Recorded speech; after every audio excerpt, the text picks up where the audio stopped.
Hello everyone, আসসালামু আলাইকুম। Welcome to my new another video. আজ আমি আলোচনা করব এমসিবি সিলেকশন নিয়ে। এমসিবি বা মিনিয়েচার সার্কিট ব্রেকার বিদ্যুৎ ব্যবহারের জন্য এটি একটি অপরিহার্য উপাদান। এটি প্রোটেক্টিভ ডিভাইস হিসেবে কাজ করে। এটি মূলত শর্ট সার্কিট ও ওভারলোডে কাজ করে। তো আমরা বাসাবাড়িতে সার্কিট ব্রেকার ছাড়া বিদ্যুৎ ব্যবহার করতে পারি না। এটা আমাদের প্রোটেক্টিভ ডিভাইস হিসেবে ব্যবহার করতে হয়। তো এখন বিষয় হলো আমরা যখন বাসাবাড়ি বা কলকারখানায় কোন জায়গায় কি মানের সার্কিট ব্রেকার ব্যবহার করব এটা আমরা বুঝি না। কারণ আপনারা জানেন সার্কিট ব্রেকারের বিভিন্ন রেটিং আছে। ১ অ্যাম্পিয়ার, ২ অ্যাম্পিয়ার, ৫ অ্যাম্পিয়ার, ১০, ১৬, ২০, ৩২ এরকমের বিভিন্ন রকমের রেটিং আছে। তা কোন জায়গায় কত মানের আমরা সার্কিট ব্রেকার ব্যবহার করব আমরা সেটা ক্যালকুলেশনের মাধ্যমে হিসাব করে দেখব। তো এখানে দেখেন আমি এক্সাম্পল হিসাবে একটা রুম নিয়েছি। এই রুমে আমার এই যে এটা হলো আমার সাব ডিস্ট্রিবিউশন বোর্ড। এখানে দেখেন সার্কিট ব্রেকার আছে। এখানে আমি ৪ টা সিঙ্গেল পোল সার্কিট ব্রেকার দিয়েছি এবং একটা ডাবল পোল সার্কিট ব্রেকার দিয়েছি। এটা সাপোজ মনে করেন আমার বেডরুমে এখানে একটা সুইচ বোর্ড আছে।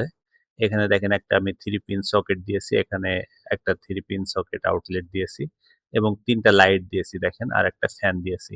এখন এই লোডগুলা আমরা ব্যবহার করব। ব্যবহার করার জন্য আমরা দেখেন যে সুইচ বোর্ড থেকে আমরা যে লাইটিং বা ফ্যানের যে লোড আছে সেই লোডের কানেকশন গুলা দেই। তো এখন দেখেন এই যে দেখেন আমি সুইচ বোর্ডে এই সার্কিট ব্রেকারটা দিয়ে আমি কানেকশন দিয়ে দিলাম এবং সুইচ বোর্ড থেকে আমার ৩ টা লাইট এবং একটা ফ্যান এটা ব্যবহার হবে। তো এর জন্য দেখেন আমার কত মানের এই সার্কিট ব্রেকারটা আমরা ব্যবহার করব সেটা আমরা ক্যালকুলেশনের মাধ্যমে বের করব। তো এখানে দেখেন আমি ৩ টা লাইট, প্রত্যেকটা লাইট ২০ ওয়াট ধরেছি। এখানে দেখেন আমি ৩ টা ২০ যোগ করেছি ২০ ওয়াট, ২০ ওয়াট, ২০ ওয়াট প্লাস ফ্যানের জন্য ৯০ ওয়াট ধরেছি এবং এখানে দেখেন যে আমি একটা সুইচ বোর্ডে ২০০ ওয়াটের একটা 2 পিন সকেট আউটপুট নিয়েছি সেটার জন্য ২০০ ওয়াট ধরেছি। অর্থাৎ এখানে টোটাল ৩৫০ ওয়াট হচ্ছে। অর্থাৎ এই সুইচ বোর্ডটাতে আমার ৩৫০ ওয়াট লোড হচ্ছে। অর্থাৎ এই সার্কিট ব্রেকারটার ভিতর দিয়ে ৩৫০ ওয়াট ম্যাক্সিমাম লোড হতে পারে। এখন আমাদের ওয়াট বের করলে তো হবে না। আমাদের সার্কিট ব্রেকারের রেটিং হয় অ্যাম্পিয়ারে। এখন আমরা ওয়াটকে অ্যাম্পিয়ারে কনভার্ট করব। তা এটার জন্য আমাদের এই ফর্মুলা, পাওয়ারের ফর্মুলা P = VI cos θ। এখানে P = পাওয়ার, V ভোল্টেজ এবং I = কারেন্ট। আর cos θ কারেন্ট এবং ভোল্টেজের মধ্যবর্তী কোসাইন মান। এই ফর্মুলা থেকে আমরা কারেন্টের মানটাকে বের করে নিব। দেখেন এই ফর্মুলায় যদি I কে আমি বাম পাশে রাখি তাহলে P/V cos θ চলে আসে। তো এবার আমি আরেকটু লিখি। এখানে আমি P রাখলাম এবং আমি ভোল্টেজ জানি সাধারণত আমরা সিঙ্গেল ফেজে ২২০ ভোল্ট ধরে থাকি এবং পাওয়ার ফ্যাক্টর হলো স্ট্যান্ডার্ড মান 0.8। এখন এই পাওয়ার ফ্যাক্টর স্ট্যান্ডার্ড মান 0.8 কে আমি ২২০ এর সঙ্গে গুণ করলে দেখেন আসে ১৭৬। P/১৭৬। তার মানে এই ফর্মুলাটা থেকে আমরা পেয়ে যাচ্ছি যে আমরা যদি কোনো পাওয়ারকে ১৭৬ দ্বারা ভাগ করি তাহলে আমরা কারেন্টের মানটা পেয়ে যাব। তো সিমিলারলি দেখেন আমি এই সুইচ বোর্ডটার জন্য ব্যবহার করি ফর সুইচ বোর্ড। তো আমার এখানে সুইচ বোর্ডের পাওয়ার ছিল ৩৫০ ওয়াট। এখন আমি ৩৫০ ওয়াটকে ১৭৬ দ্বারা ভাগ করে দিলাম। তাহলে ভাগ করে দিলে আমার আসলো 1.98 অ্যাম্পিয়ার।